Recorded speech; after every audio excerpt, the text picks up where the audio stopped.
Video में हमने बात की थी फ्रांसिस्को दी अल्मीडा और पोर्टुगीज ऑक्यूपेशन की इन इंडिया में। इस वीडियो में हम लोग बात करने जा रहे हैं उसके आगे की बात को। इस बार हम पढ़ेंगे अल्बुकर्क और नीनो दी कूना को।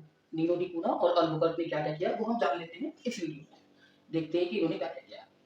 जो अगला व्यक्ति आता है गवर्नर के रूप में वो होता है Alfonso de Albuquerque. Alfonso de Albuquerque को real founder of Portuguese power in east, not only in India, it's in east, eastern world, total पूरा ईस्टर्न वर्ल्ड का रियल फाउंडर इसको बोला जाता है। ऐसा क्यों बोलते हैं? क्योंकि इनने स्ट्रॉन्ग कंट्रोल कर लिया था रेड सी, मालाबार और मलक्का के एरिया पे।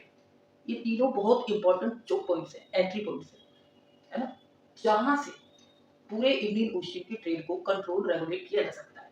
और जब इन्होंने ऐसा कर लिया, इनने परमिट सिस्टम इंट्रोड्यूस किया। आपको इनकी परमिशन देनी पड़ेगी, एक सिस्टम बनाएगा ट्रेड करने के लिए।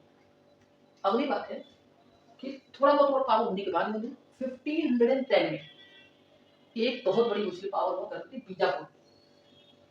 बीजापुर के पास गोवा हुआ करता था और गोवा में पोर्ट थे, गोवा में नेचुरल पोर्ट थे एक तरीके से ना, तो अच्छे से ट्रेड हो सके और वहां पे पोर्तुगीज लोग रह भी सके, उसके लिए उन्होंने क्या करा, गोवा को एक्वायर कर लिया बीजापुर के सुल्तान को हरा के। बीजापुर का सुल्तान हार गया। अगली बात है, इन्होंने सिर्फ ये लूटमार कसौटी नहीं की, इसके साथ साथ इन्होंने कुछ ठीक ठाक काम भी किए जिसको हम आजकल प्रोग्रेसिव कहते हैं मॉडर्न वर्ल्ड में, जैसे कि अबोलिशन ऑफ सती प्रथा। जहां जहां इन्होंने शासन किया भारत में वहां पे इन्होंने सती प्रथा को खत्म कर दिया। और क्या करा, यूनिफॉर्म सिविल कोड यूसीसी ये भी लागू किया था इन लोगों ने। साथ ही साथ अब ये पूरा प्लान करके आए थे कि हम यहाँ सेटल होंगे, जैसे ये पोर्तुगीज में अपना सेटल हुए पड़े थे वैसे ही इंडिया में भी सेटल होंगे। इसके लिए इन्होंने क्या किया, यहाँ की औरतों से शादी करना शुरू कर दिया। भारत में जो लड़कियां थी उनसे शादी करना शुरू कर दिया। जो पोर्तुगीज लोग आ रहे थे उनसे बोला आप लोग वहां शादी करें। फिर क्या करा, इन्होंने कुछ बेटर क्रॉप्स जो कि वेस्टर्न वर्ल्ड में थे या कहीं और जगह पे थे वहां से जहां ले जाए, जैसे कि tobacco, cashew nut, papaya, guava, अभी तो पपाया भी सकते हैं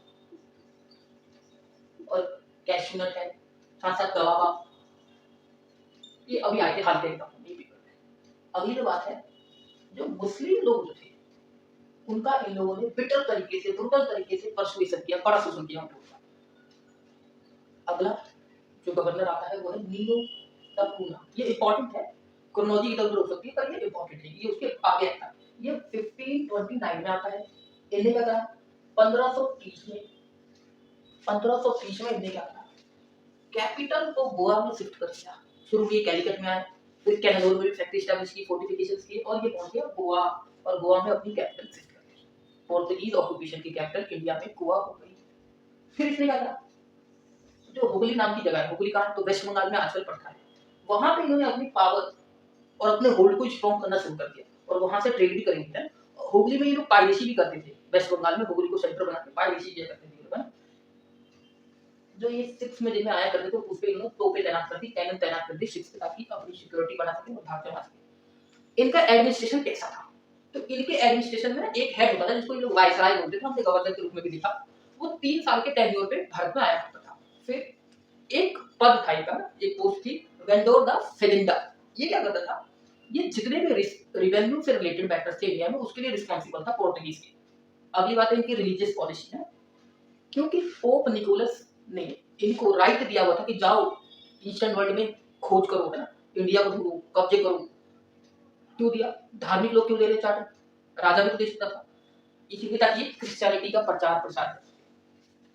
ये अपने धर्म को फैलाना चाहते थे ईस्टर्न वर्ल्ड में, और ये इनकी बहुत तगड़ी आस्था थी इस चीज में, बहुत तगड़ी इच्छा थी। इसी चक्कर में ना इन्होंने मुस्लिमों को काफी पीटा, इंटॉलरेंट हुए उनके खिलाफ। शुरू में जो हिंदू थे उनके प्रति ठीक ठाक व्यवहार था, नॉर्मल व्यवहार था, पर बाद में इनको भी पीटा, इनका भी शोषण किया है। फिर अकबर ने जब मजहर की घोषणा की थी 1579 में, यानी कि जब वो दीन इलाही बनाने के करीब आ गया था, उस वक्त का समय चल रहा था, तो 2 बार इतनी मजहर की घोषणा की थी, मतलब अलग अलग धर्मों के बहुत सारे लोगों को बुलाया था। तो इन्हें गोवा में भी पोर्तुगीज को भी भेजा था। तो पोर्तुगीज लोगों ने दो पोप हुआ करते थे या 2 पादरी वादी हुआ करते थे, उनको भेजा था अकबर के कोर्ट में। वो लोग आगरा गए थे और आगरा रह के आए थे और चर्चा की थी। और ये लोग इतने ऐसे व्यक्ति थे क्रिश्चियनिटी को फैलाने के लिए कि ये सोच रहे थे कि हम अकबर और उसके शाही खानदान को क्रिश्चियन बना देंगे, और ये एक अवसर के रूप में उसको देख रहे थे कि अकबर ने बुलाया, ये मौका है हमारे लिए कि उसको मुसलमान से हम लोग उसको क्रिश्चियन बना दें। इन्होंने स्लेव ट्रेड किया, हिंदू और मुस्लिम दोनों का।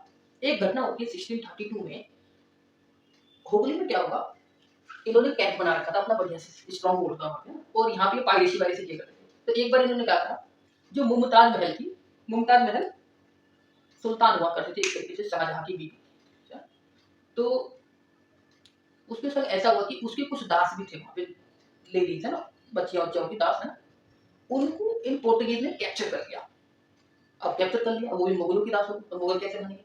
उन्होंने क्या करा, इनको खूब पीटा और उंगली से भगा दिया और सीज कर लिया उंगली को 1632 में। इनकी ऐसी पॉलिसीज के कारण, और इनका इंटरेस्ट भी बाद में आगे चल के आसियान वाले देशों की तरफ हो गया था, Indonesia, Malaysia, Singapore, Thailand side में। तो उधर ये लोग अपना बेस बना लिए थे, है ना।